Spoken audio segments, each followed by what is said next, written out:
Welcome back to our training program on leveraging the ONET system for neurorehabilitation, specifically in evaluating clients who have experienced traumatic brain injury or strokes. I'm Leonard Matheson, and today we're focusing on a crucial cognitive ability, visualization. Understanding a client's capacity for visualization is fundamental to assessing their return to work potential and determining appropriate therapeutic goals. So, what is visualization? ONET provides an official definition that is clear and precise. Visualization is the ability to imagine how something will look after it is moved around or when its parts are moved or rearranged. It requires forming mental images of objects or figures and mentally manipulating them. Essentially, think of it as the brain's ability to see and move objects in 3 dimensions. This capacity is absolutely vital in occupations where workers need to understand and anticipate the outcome of physical changes. As summarized in the Visualization Appendices page from the DCAT Professional Manual, every occupation in the Occupational Information Network, ONET, is rated in terms of the visualization demand of the tasks included in each occupation. As with the 51 other ability variables, benchmark tasks unique to visualization are placed along the 7-point level of this ability so that we can compare workers in each occupation. Using this approach, we can also compare the demands of the occupation with the current abilities of the client we're working with so that we can develop a benchmarked rehab plan. For instance, consider the tasks of a motorcycle mechanic. This job requires a high level of visualization for 2 main reasons. Assembling parts, they must visualize how all the complex parts of an engine fit together and function. And diagnosing dysfunction, they must mentally see the inner workings of the motorcycle to pinpoint a faulty component without taking the entire machine apart. Another high visualization job is the air traffic controller. They must continuously interpret 2-dimensional radar screens and translate that information into 3-dimensional airspace to comprehend the routes of aircraft and maintain adequate separation.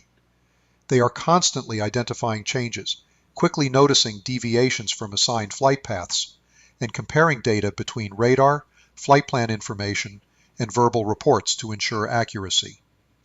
Even in fields related to occupational therapy, we see this skill clearly. Physical therapy assistants, for example, must visualize the client's internal anatomy, like muscles and bones, to understand how different exercises and movements will affect them. They also need to mentally rotate and manipulate anatomical models to explain exercises and anticipate the results. Even flight attendants need visualization to quickly organize overhead storage, and critically, during emergencies, they must visualize the layout of the cabin and emergency exits, especially in low light or smoke conditions.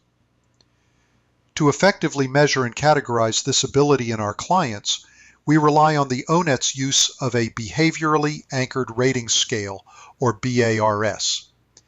This scale provides concrete examples anchored to specific behaviors for different ability levels. In our clinical work, we typically focus on 3 key benchmarks for visualization: Level 2, limited, Level 4, moderate, and Level 6, high.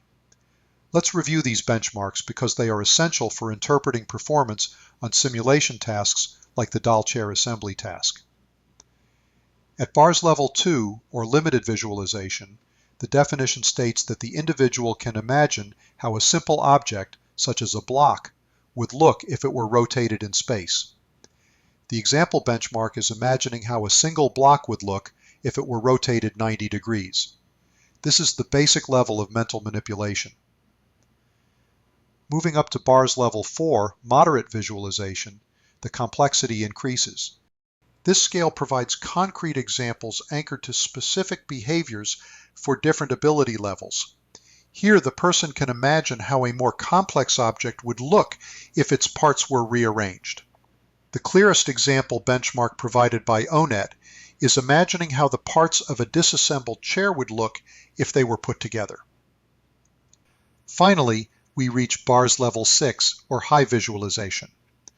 This level is defined by the ability to imagine how a blueprint or diagram would translate into a complex three-dimensional structure.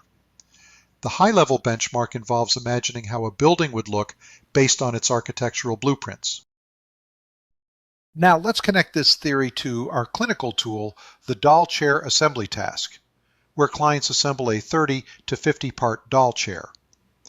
When observing a client with a history of TBI or stroke attempting the DCAT, we are connecting ONET benchmarks to the real-world challenges our clients face. Based on the ONET benchmarks for this cognitive ability, the client must be able to visualize the disassembled chair parts at approximately the moderate level, imagining how they would look when assembled. If they are able to perform the task quickly with rapid visualization, they would have a solid bar score of 4.0. If they struggle but are able to complete the assembly, you might rate the client's bar ability score at 3.5, depending on how much difficulty you observe with visualization. If they struggle with visualization so that they are unable to perform the assembly, their bar score would be below 3.0, depending on what you observe. This concrete, behaviorally anchored data is vital for our treatment planning, allowing us to target improvements in visualization that support the spatial reasoning necessary for occupations ranging from motorcycle mechanics to physical therapy assistants to architects and to air traffic controllers. By using this framework, we can provide a clinical example of low-level, moderate-level, or high-level function based directly on observable behavior. So thank you for your attention. I hope that you're getting excited about the possibilities that ONET makes available to us. As we integrate the Occupational Information Network into our practices, we significantly enhance our ability to support clients struggling with work disabilities. In addition, we gain credibility with our clients and their families, as well as other rehabilitation professionals working with them. We are the only source of observable, quantifiable information about how their abilities are likely to match their job demands. It's an exciting time for me and my family, as well as our colleagues around the world, to fulfill our motto, to recognize and develop the value in each of us.